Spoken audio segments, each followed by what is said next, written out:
Hi, everyone. Welcome to Two Bald Guys Talking Safety. I'm Langdon DeMint. And I'm Julian Taylor. And welcome to our podcast. Welcome back to part 2 of this podcast with Paul Delderfield from the HSE, where we're discussing noise and its implications within the workplace.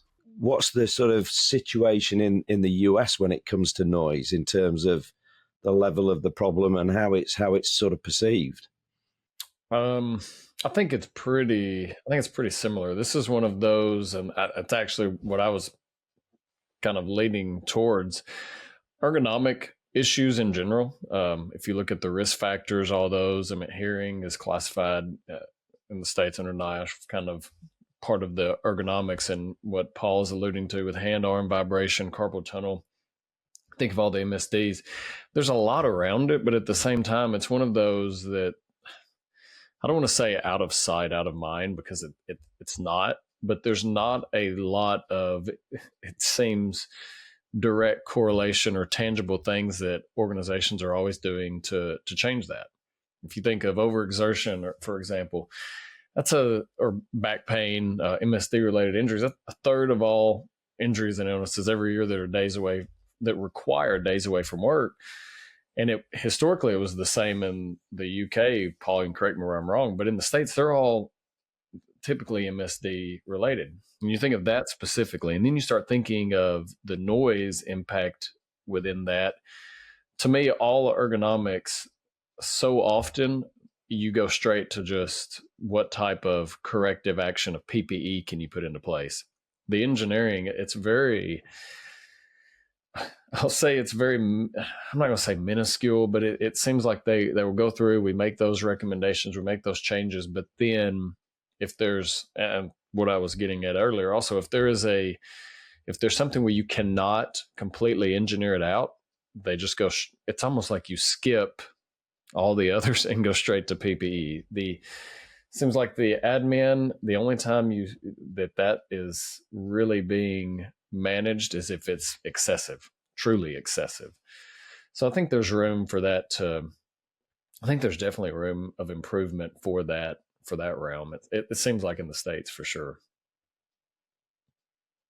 And it's a challenge because I think it's one of those that if we look at serious injury fatalities, for example, it's pretty rare that noise would be incorporated in that. But I dare say noise is a serious injury, because if you lose or illness, if you lose your hearing, that's pretty serious to me. There's a lot of personal factors that I enjoy being able to hear my 2 young children, usually hearing my wife. There's hearing Jules. There's things that I think I think it's pertinent, and we underplay that.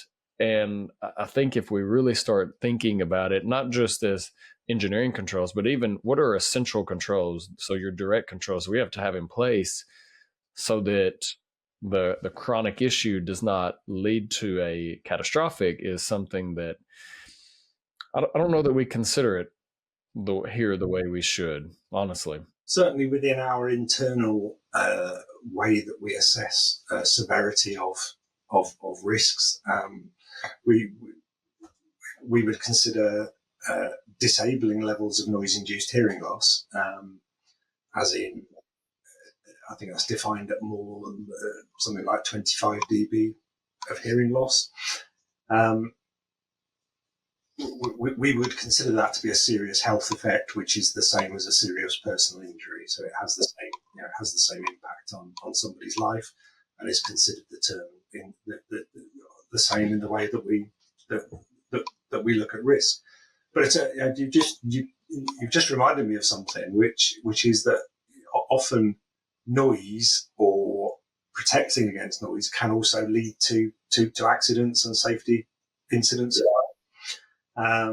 We've certainly had a few here in Britain where people have been run over by vehicles because they've not been able to hear reversing alarms, because either because of the level of background noise or because they're having to wear hearing protection to protect against the background noise, which means they don't hear vehicles. We've certainly had fatalities here. We've had people crushed by vehicles in sort of unloading bays and factories.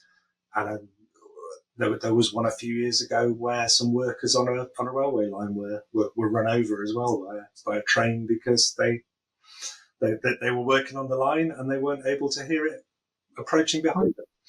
So, there are other knock-on effects, even if you don't consider the hearing loss itself to be serious enough. And that, to me, that makes you think, are we, and tying back to something you said at the beginning of that, is thinking about it from the personal risk perspective, and then how does that play a part in the entirety?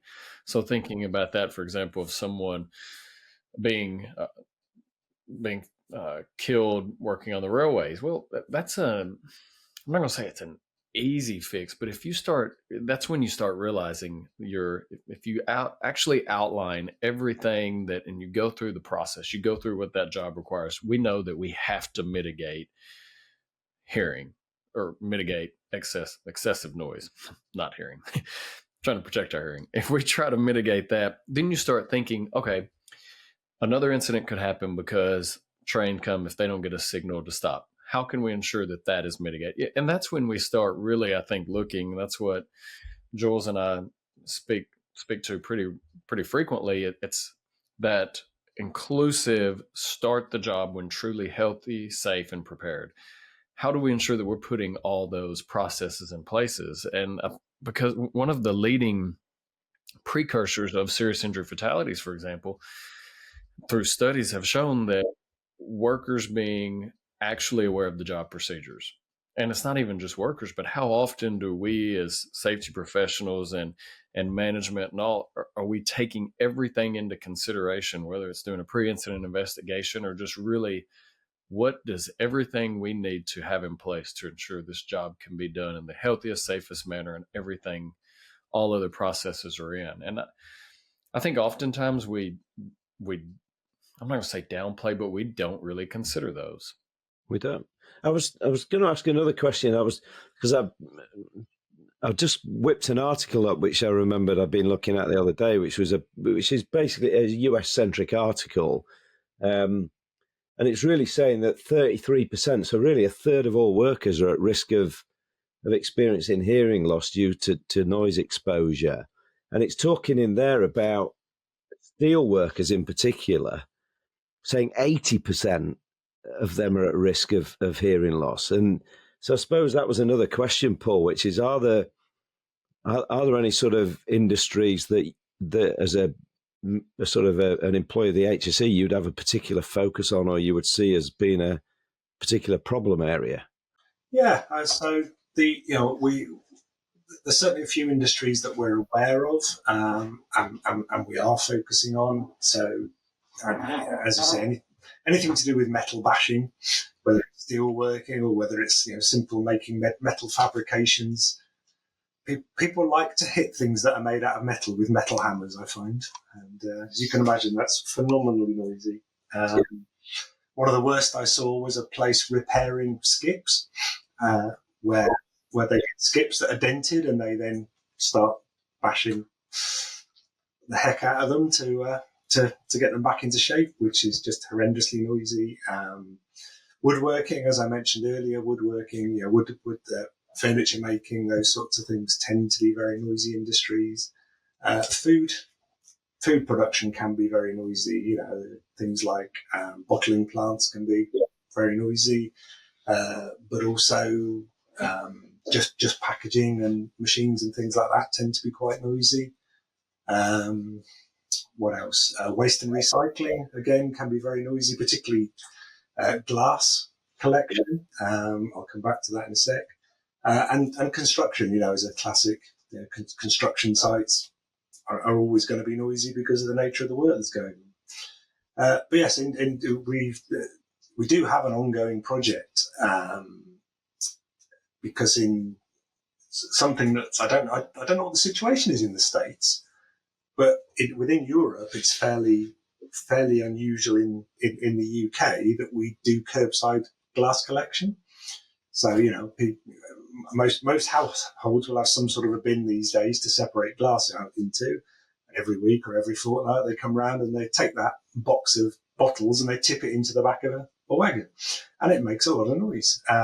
It's unusual here because in most of Europe, they're bottle banks. People take them to somewhere to return them, so you don't get the same concentration of high noise. And yeah, it's something we looked at a number of years ago. It hasn't progressed much in the last few years, I'm afraid, partly because there was a move towards moving away from that, towards returning to bottle return system in the UK. But I don't think that, last I saw, I don't think that's at a place where it's ready yet. But yes, it's people who are collecting glass at the curbside are exposed to very high noise levels on the days that they're doing that. And again, it's an excellent example where you don't want to go to PPE because you don't want people working at the side of the road wearing hearing protection and not being able, going in and out of traffic when they can't hear what's going on around them.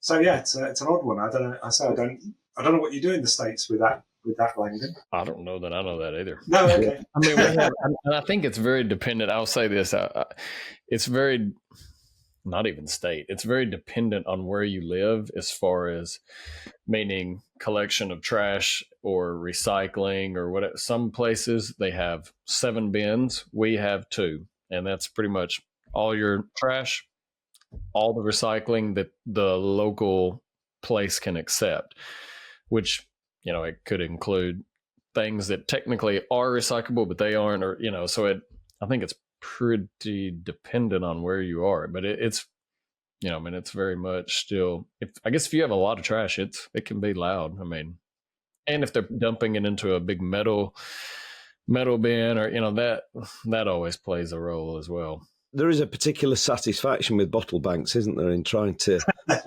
hurl the bottle in as fast as possible, so you get the effect. But actually, see, if you're actually doing that for 8 hours a day, it's going to be.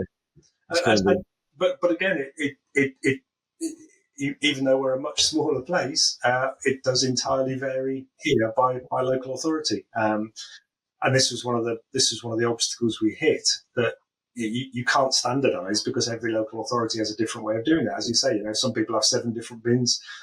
Where I am, we've only got 2. We've got a dirty waste and all the recycling is mixed, which from the point of view of noise is great because the glass is mixed in with cardboard and paper and everything. But from the point of view, I believe, of the quality of the recycled product, it's not as good because everything gets dirty. But yeah, you can't standardise these things, and also the vehicles they collect in are very much not standardised. You get everything from specific vehicles designed to take glass with measures there to reduce the noise, right up to authorities that just use the same bin lorries that they use for everything else, where literally the glass is being dropped from 10 foot high into the back of a metal bin, which is extremely noisy. Yeah. So it's very appealing to the little boys, but it's not necessarily not good for the workers. No, not good for the workers. It's quite interesting that, because you talk about sort of the different approaches that people have to one particular job, and I suppose one of the things, again, that's interesting to talk about is how we measure noise. And I know you've got some thoughts in terms of, the technology that can be used and some of the pros and cons, but also I think you talked about how we use consultants intelligently when it comes to noise. The overall sort of thrust of the regulations and our take on it is that if you don't need to measure noise, then don't measure noise. If you know there's a problem, then don't spend days, weeks, whatever, measuring and trying to completely understand the problem, but focus on doing something about it. And the regulations do say this, that only measure noise if you need to measure it. Now, the reality is that often noise, more than vibration, for instance, there does tend to be more of a need to measure it, because in a lot of workplaces, the noise varies enormously during a working day. It varies between different employees. So you do often need to get noise measurements in order to understand that. But there's a lot of noise measurements going on that don't really, or don't meet the standards that are required. to meet the requirements of the regulations. To do a noise measurement, you need to be able to do an average measurement over time. You know, the action and limit values in the regulations that most people will be using are based on an average noise exposure. There's also peak noise action and limit values, but they don't apply to all workplaces depending on the levels of noise. But you do need to be able to measure the average noise over time. Langdon referred to dose meters earlier. That's something where you can, if you want to, measure a whole working day's noise dose. But if you've got a number of noises that are pretty predictable during the day, then you don't necessarily need to do that, but you do still need to be able to average it over a couple of minutes. And you need to be able to measure A-weighted noise and C-weighted noise, which are, again, ways of trying to replicate human response to sound. But you need to be able to measure both in order to properly choose hearing protection, as well as measuring the average and the peak noise. And there's a lot of cheap sound level meters available on the market that simply aren't able to do those things. And we have seen examples of consultants using those. You simply can't do the measurements that you need to do to meet the requirements of the regulations with those sorts of instruments. And similarly, it's very easy now to get an app on a phone or a mobile device that will measure noise, but it isn't necessarily able to do all those measures. But also in that instance, it isn't able to be calibrated. So there are potentially uses for those sorts of things. If you're just trying to compare if you're trying to reduce noise, then using a cheap sound level meter or using an app on a phone might be adequate to tell you whether it's got noisier or louder than it was before. But it's never going to be able to give you an absolute level of noise. Because as I say, an app on a phone can't be calibrated. It will depend on what phone you're using it on, what the sensitivity of the microphone is in that phone, what sort of case the phone is in will have an effect on how the microphone responds. The microphone itself won't be flat in its frequency response. It won't respond equally at all frequencies. But also, the big sticking point we came to is that if you were able to calibrate it, if you were able to somehow give it a no noise and tell it and calibrate it today, then who knows what the case is next week when your phone's had an update or whatever. So yeah, there's just too much risk there with trying to use those sorts of things to do any sort of accurate noise measurements. But also, yeah, it's been quite disappointing to see people doing consultancy and charging for their services and not using the correct instrumentation as required by the regulations. I don't know whether this is one you want to answer, but what's the best way to find a reputable consultant to support you around noise? I think our guidance says that you need to get somebody that's reliable and knows what they're doing. That's not the easiest thing to do, but we are currently working with some of the sort of recognised bodies in the field to address this. I think there's recently been some guidance published by the British Occupational Hygiene Society, BOHS, which we've worked with them on in terms of what you should be looking for from a consultant and what you should be looking for when you commission a noise survey or the consultancy work. So worth looking out for that. One other thing I know we touched on, and I think is interesting, is because you kind of contradicted me, which was good, because you've sort of I didn't feel like there'd been a massive advance in terms of technology around sort of hearing protection and noise. But you had some interesting comments to make about that, particularly around PPE for lower noise environments. So I suppose the last question is, what are the sort of advances that have happened recently that people should be aware of around this area? As you say, there's a couple of things to be aware of in that. The technology is moving on all the time, and one of the issues that we had a few years ago was, as you say, finding hearing protection to use in relatively low noise environments, i.e., still above the 85 daily exposure, but not very much above. Now, the ideal situation, the ideal solution in that case is to do something about the noise so it's not above 85. But you're always going to get some environments where that's not possible. And the problem is that if you buy any easily available off the shelf hearing protection, in those instances, it's going to overprotect. It's going to reduce the noise at the ear down such that you end up feeling very isolated. You end up cut off from the environment. You end up in those situations where you're not going to be aware of other hazards around you.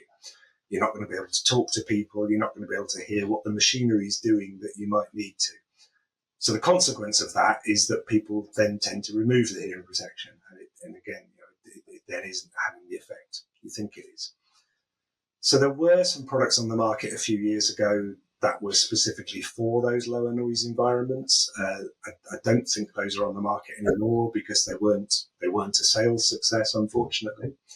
But there is an alternative now, and it's available both in ear muffs and ear plugs, where there are devices that have a sort of hear through or an ability to pass noise through in a controlled way. Whether it's an ear muff or an ear plug, you've got a device where it's got microphones built into it that can pick up the environmental noise and then replay it at the ear through a speaker or through an earphone, but only replay it at a safe level.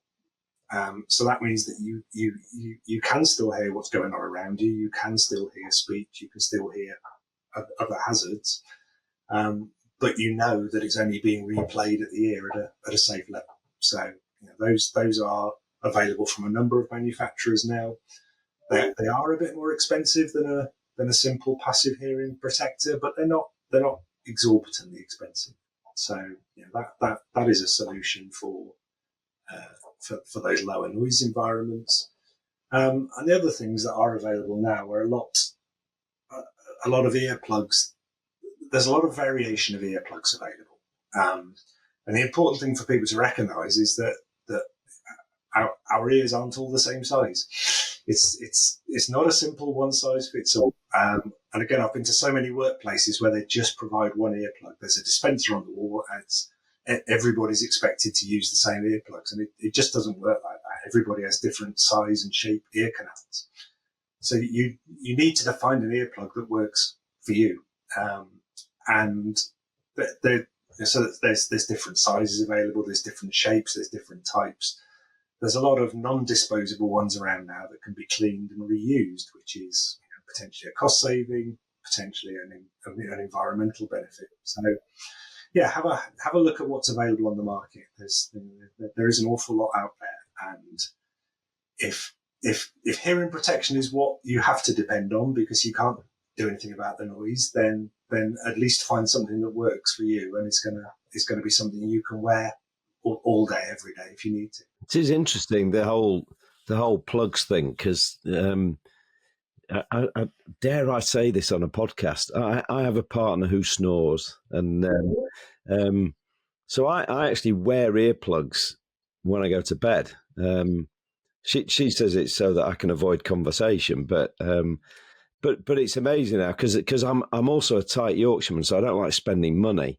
So whenever I go to a safety show, I'm always on the hunt for samples. I'm hoovering up those free samples of earplugs. But it's amazing how many of them absolutely useless. Right.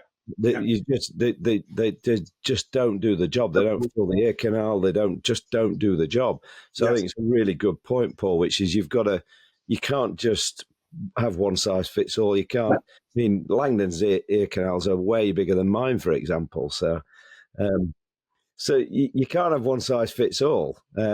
You've got to make sure that they fit, and people, and most importantly, people actually know how to put the flipping things in their ears, because you see people trying to just shove them in their ears and it's not going to work. So, but I thought your other point brought us full circle very neatly, which is, and I've been thinking about these, which is the plugs with the mics in, actually for concerts, because again, that's a great use case for people in the personal lives, isn't it? If you really like going to rock concerts, and you worry, you worry about what it's going to do to your hearing. Actually, it reduces that. You can still listen and appreciate the music without getting home and having that awful sort of ringing in your ears sensation. So I think you've brought us very neatly, probably full circle, which is great. It's been a great conversation. I think it's something that I think is so important. I think so many of us have a love of music and noise in our private lives, and really don't consider the consequences. And then you go into the workplace. And the thing that always makes me laugh, Paul, is when you go into these noisy factories and then they're trying to play music over the top of it all, and ramping the music up so that people can hear it. And that's another potential benefit of I don't know about the plugs, but certainly the muffs, the ear muffs that I've seen with that hear-through capability, or you can also then plug a music device into them and play music, again, only at the safe level at the ear. So yeah, there's a twofold benefit there. One, there's no need to have a radio playing in the workplace that's increasing the problem. But two, you don't have to listen to the same as everybody else if you don't want to. Yeah, you can listen to, yeah. So Langdon can have his Metallica on, you can have your Billy Joel on, and I'm going to have a bit of the Boss on. I'm going to have Springsteen on. Fair enough. Paul, thanks for joining us today. I've really enjoyed that conversation. We might get you back at some point and talk a bit more. Maybe we get you back and talk a bit more about vibration and those issues. Langdon, we talked about you're the king of the outro, so I'll let you wrap it up for us today.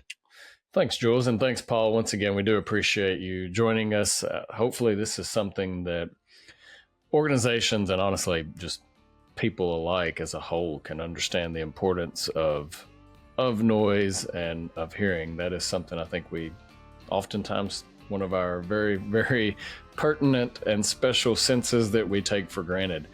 But for listeners, everyone out there, as you're going about your day, as you're listening to the birds chirp and the wind blow, as you're enjoying the warm spring, hopefully, time in your local areas, remember to stay healthy, stay safe, keep your ears protected, and watch each other's back out there. Thanks, everyone. Thanks for tuning in to this episode of Two Bald Guys Talking Safety. Don't forget to follow and subscribe wherever you stream your podcast, or you can visit us at evotix.com. And if you've liked today's podcast or you found some value from it, we'd really appreciate it if you could head over to Apple Podcasts and leave us a review or a rating. It really means a lot to us. Thank you.